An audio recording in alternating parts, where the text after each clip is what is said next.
The Love Life and Lose Weight podcast will teach you the art and science of changing your habits around food. If you know what to do, but can't figure out why you're just not doing it, this is the right podcast for you. I'm your host, Advanced Certified Weight and Life Coach Heather Beardsley. I've helped hundreds of women just like you figure out how to think and eat like a normal eater, lose weight, and love life on the journey to goal weight and beyond. Hi, welcome to episode 97. Today, we're going to talk about setting yearly body composition goals and exactly how to achieve them.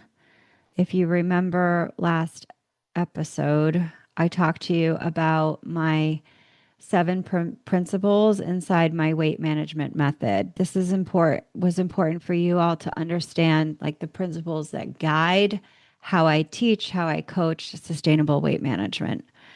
And from there, you can understand why we approach weight management the way that I do. It's this top-down method where we have principles that guide the way that we choose to manage weight goals, because we don't want to go into restrictive diet mentality, which we know doesn't work. Instead, we want to use body-based principles, right? And science-backed research that shows what creates some of these body composition changes, which leads us to today. So now that you understand the principles for how I teach and coach sustainable weight management, that's very doable and achievable. Now, this is the first practical application. We're going to look at identifying what are your yearly body composition goals. So for those of you who have my planner, you're going to find this in the goals section of your planner. For those of you who don't have the planner, I'm just going to tell you what these are. Okay. I'm just going to give you the information. Your job is to really pause the podcast, take notes, right? Choose these options that, like you would normally see in the planner. You would be filling out different things or checking different boxes.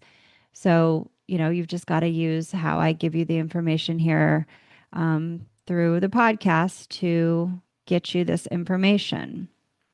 Body composition is really important to focus on in modern weight management.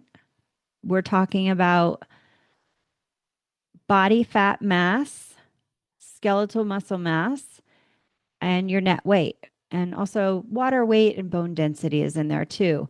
We have technology, smart scales now, that give us the ability to look underneath the hood of what how much you weigh number means in terms of what are you composed of? How much skeletal muscle mass, right?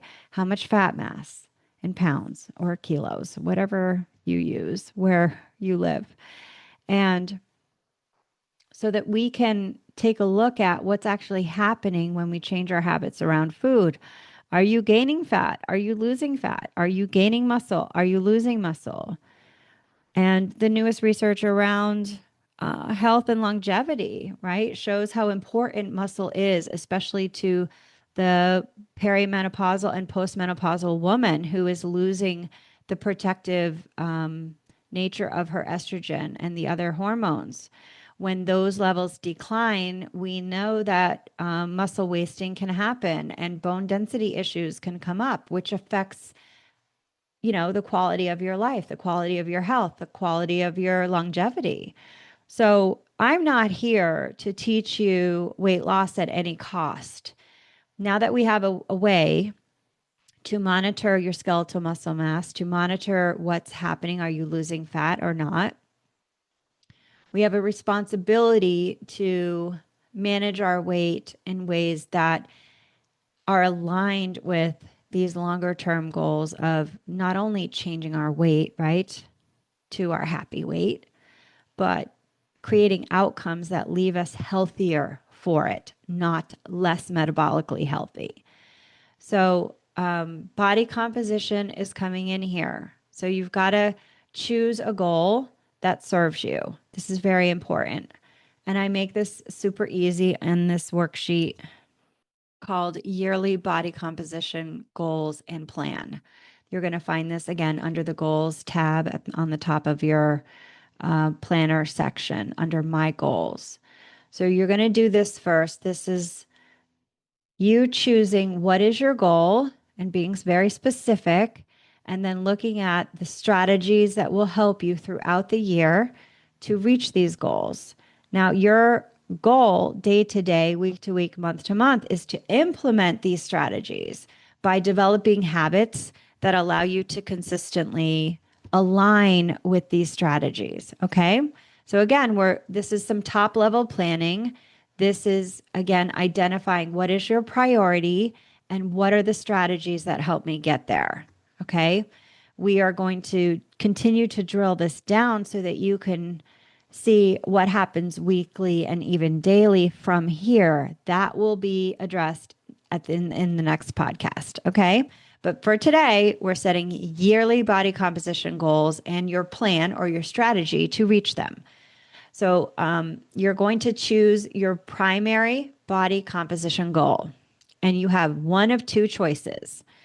Those of you who are in maintenance will be a third choice, right? But for most, 99% of all of you who I work with and talk to on this podcast, you're going to either choose that your main goal is to lose fat and maintain your skeletal muscle mass, or you're going to have a primary goal to lose fat and gain muscle simultaneously.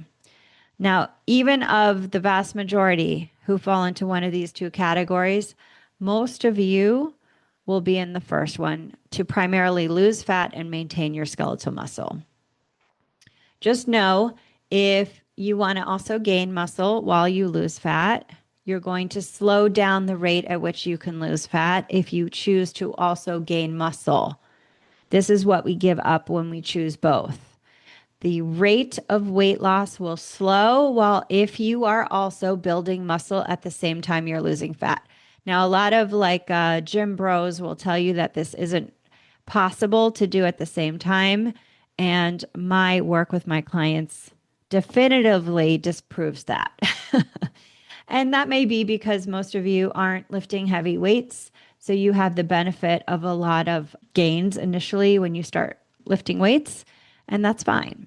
But just know it is possible to gain muscle and lose fat if you want to, but you are also signing up, if you choose that, to have your fat loss happen much more slowly, because at the same time you are losing fat, right? You will be gaining muscle, and the body will do both of those processes if you can really hone in on these strategies I'm about to tell you. But the rate at which those two things change will be slower. That's just what you give up to have both goals simultaneously. So your choice right now is to choose which is primary: lose fat and maintain your skeletal muscle, or lose fat and gain skeletal muscle. How do you know what you want to do? Well, you're going to have to get on a smart scale. This is your first action item. You have to find a professional body composition scale. Many gyms have them, many doctors' offices have them. I recommend finding a professional InBody scale, InBody. I will leave for you the locator link in the show notes of this podcast. You can use that link to find if there is a place nearby where you can get on a machine. You can also call around to a vitamin shop or a GNC. Oftentimes they have them, but they're not located on that locator link. So do some research, let Google be your guide, call around, and see if you can get on a professional scale. That gives you an accurate reading of what your current body composition is. And that will also let you know if you have average or adequate levels of skeletal muscle. Some of us just don't know. And so you can't choose a primary goal until you get on the scale. So if you don't know where your muscle is, or if you suspect that maybe you already have some osteopenia, right, some bone loss, then probably your muscles aren't where we'd like to see them to arrest the wasting of your muscle, right? Talk to your doctor about this if you want more information, and they should actually have a smart scale in their office to help you make some of these discerning decisions here. The other option that you can do is, if you aren't located anywhere near a professional scale, a professional body composition scale, is you can buy one of these at-home body composition scales. The technology has become much, much better in the past few years. The brand that I use and recommend, and I have an affiliate link for you for, is through InBody, InBody. They have a H3O scale that many of my clients use and really like. It's about, let's see, $300, and I have a 30% off and free shipping coupon code that you can use. I'll also leave that for you in the show notes. This will help you to monitor your body composition to see if you're getting results. Like, it doesn't make sense for you to choose a body composition goal if you don't have the ability to measure what's happening over the course of the year. That's just like the old way of doing weight loss, picking a number and hoping you get there, but not really being sure what's actually happening with your body fat and your skeletal muscle mass underneath the hood of your body. And we live in a time and an age where we can measure these things, we can monitor these things. And the benefit of doing so now, making sure that you have adequate skeletal muscle on your body, will lead to better health outcomes for you. This is just proven. The newest research, I would recommend that you look up Dr. Gabrielle Lyon, Lyon's book on muscle, the importance of muscle, how it's the organ of longevity, how important it is essential for you to get behind. Because, I'm in the business of coaching on weight management, which for the vast majority of my clients means losing fat. Okay. The problem with this is you can restrictive diet and eat less and not really monitor how much dietary protein you're getting or lift weights, so that most of your weight that you are losing is happening in the form of losing your skeletal muscle, which then at the end leaves you weaker metabolically and less healthy. I am not about that. So I quietly insist, if you are going to use my method, that you prioritize at a minimum maintaining your skeletal muscle if you are trying to lose fat. So you will choose one of two options: lose fat and maintain your skeletal muscle, or lose fat and gain some skeletal muscle if you find that when you weigh in, you do not have adequate skeletal muscle. And if that's the case, you've got to talk to your doctor and just get really clear on this, okay? This is not medical advice, but if you feel like you are under where you should be medically, like with your skeletal muscle, you need to rely on your medical professionals to help guide you, okay? So strategies for each. Okay, if you chose lose fat and maintain your skeletal muscle, there's 5 strategies that you are going to implement throughout the year to do that. Number 1, you're going to eat in a slight caloric deficit. If you can learn to eat to 70 to 75% full at meals consistently, you will create that caloric deficit, which will trigger your body to primarily lose fat. Number 2, you've got to learn how to be aware of how often you are overeating beyond that desired percentage full of 70 to 75% full, and cap the number of times that happens in a week that still allows you to lose fat. Number 3, you're going to prioritize your protein intake for 90 grams per day. In general, 30 grams of dietary protein per meal. Number 4, you're going to strength train at least a minimum of 2 times per week. And that may be also a maximum to just maintain your skeletal muscle mass, because if you go more than that, you will probably start gaining skeletal muscle. And if your primary goal is to lose fat, then gaining skeletal muscle by working out more than twice a week is going to interfere with that primary goal, right? So keep it to 2 you can experiment to see if one time per week lifting weights gets you that result or not. Okay. And the fifth one is to weigh in monthly at a minimum on an InBody or smart scale to track your fat and muscle mass changes over time. Okay. Now, if you chose the second option for your goal, which is to lose fat and gain muscle, there's some slight changes to the 5 strategies that are important, but many of them are the same. The first one is that you're going to eat at a slightly less of a deficit. You're going to eat to 75 to 80% full at meals. This slightly more fuel at meals is going to give you that extra fuel to build that muscle. But we don't want to be eating too much that we turn off fat loss. So the sweet spot here is eating to 75 to 80% full at meals. You may find 80% is a little bit too much and you don't lose fat for you. Some of you may find eating to 75% full is the sweet spot. I would suggest that for most of you, that is the sweet spot. Okay, you have to experiment and find out. Number 2, same as before. You're going to cap your overeats to a number that still allows you to reach your goals, meaning lose fat and gain some muscle.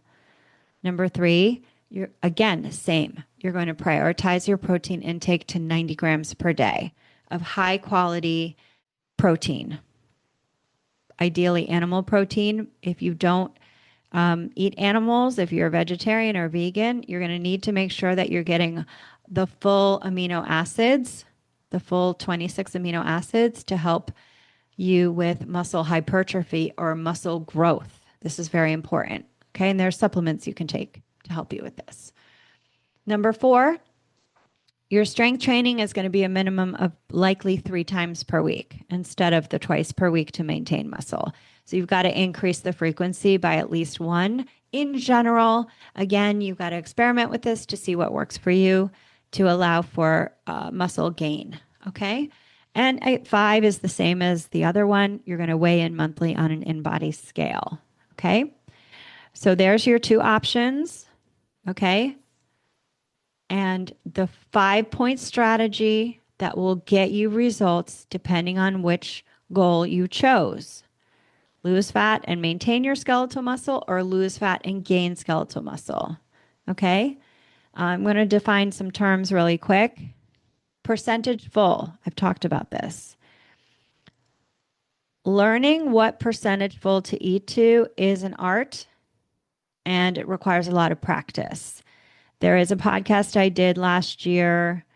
I'm thinking it's like around episode 55. You have to go back and check it, but it's a 6-step method for how to eat less and feel satisfied. I go through my full 6-step process to help you figure out how to know when you are at your desired percentage full. And you're going to need to practice this. Okay. This is preferable to counting calories, right?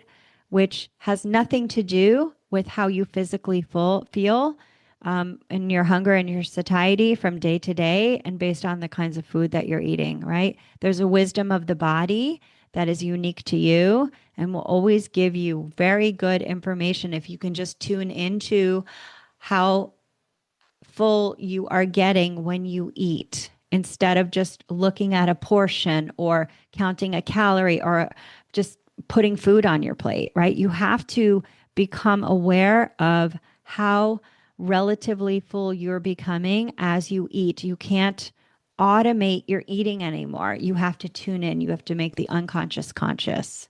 Okay.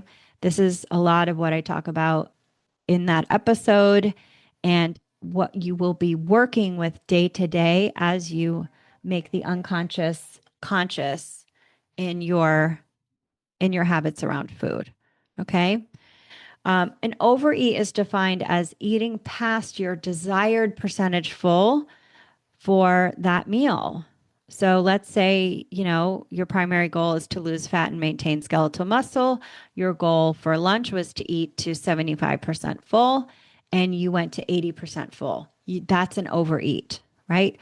In strategy number 2, you have to learn how to cap your overeats and track them to a number that still allows for fat loss, right? So maybe, you're doing a great job at eating to your percentage full, but you're having 5 overeats per week and you're notice that you're not getting results.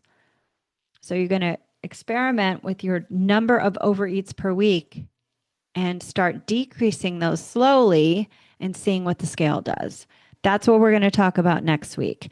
Your week to week habits that help support your goals. Okay. So figure out how you're going to track your body composition. What scale are you going to get on? How often are you going to get on it? How are you going to monitor your daily protein intake? And how are you going to set up strength training habit where you fall in love with keeping your muscles strong? This is a central part of healthy weight management. Okay. It's not optional anymore to forget about your skeletal muscle mass. Okay. This is how we do modern, sustainable weight loss that leaves you healthier for having lost weight instead of less healthy. We don't want to be like previous generations of women who were dieting and wound up with absolutely no skeletal muscle on their bodies, and they have hip fractures and osteoporosis, right? We don't want that. And that is something that we can change in how we do weight management now. Okay. So I hope this has helped you. I want you to get that smart scale dialed in and start thinking about some of these strategies. I'll be back next time to talk to you about your weekly habits that support these strategies that we identified here. So we're breaking it down from our 7 principles about how we lose weight. That's different than restrictive dieting, right? This is sustainable weight management. Then we talked about your yearly body composition and the strategies that help you get there. Next time, I will talk to you about how to identify what is your weekly framework that your 5 strategies will work within to get you results. Okay. So one is informing the other, and we're dialing it down to a more detailed way so that you can translate strategies into the day to day so you can get consistent results. Stay focused, and I'll see you next time. So long. I want to let you know that the digital follow through planner is all new and improved, and it's out for the calendar year 2026. It includes many new updated worksheets, and it's a complete system to help you follow through and implement habit change and mindset work on your own at home. I created this planner as an implementation system for my one-on-one clients so that they could see the patterns that I see as a coach. Not only that, but it also includes my complete integrative weight loss system. Everything I teach you about how to sustainably lose weight without restriction is in there. And I know that since